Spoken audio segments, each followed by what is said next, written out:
ውድ ኢትዮጵያውያን ብልጽግና ፓርቲ ባለፉት የለውጥ ዓመታት በርካታ ምርታ ካስመዘገበባቸው ዘርፎች መካከል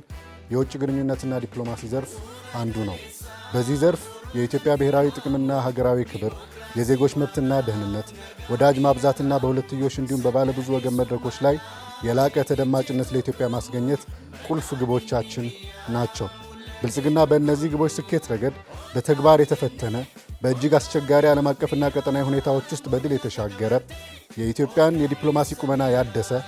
የትላንት ስህተቶችን ለማረም የዛሬ ፍላጎቶችን ለማሟላት እንዲሁም የነገ ተስፋዎችን እውን ለማድረግ የሚረዱ ተግባራዊ እርምጃዎችን መውሰድ የቻለ ፓርቲ ነው። ብልጽግና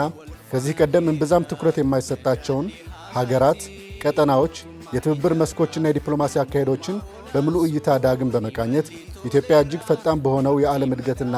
የለውጥ ዑደት ውስጥ በርዕዮተ ዓለም ተቸካይነት እና በጎራ አሰላለፍ የኮሰመነ የዲፕሎማሲ ቁመና ይዛ የምትቆም ሳይሆን ፕራግማቲክ ወይም ገቢር ነበብ በሆነ አካሄድ ጥቅሞቿን በተሻለ የምታስከብር ተጽዕኖ ፈጣሪና ተመራጭ ሀገር እንድትሆን ያስቻሉ ድሎችን ማስመዝገብ ችሏል። በዚህም የዜጎችን ክብር ማረጋገጥ፣ የኢኮኖሚ እድገቱን ማገዝ፣ ቀጠናዊ የመሠረተ ልማት፣ የኃይል፣ የንግድና የሕዝብ ለሕዝብ ትስስሮችን ማጠናከር፣ የኢትዮጵያ ተሰሚነትን ማጎልበት፣ በአጠቃላይ በዲፕሎማሲው ዘርፍ ወደ ተምሳሌት ሀገር ለምናደርገው ጉዞ መልካም መሠረት ማስቀመጥ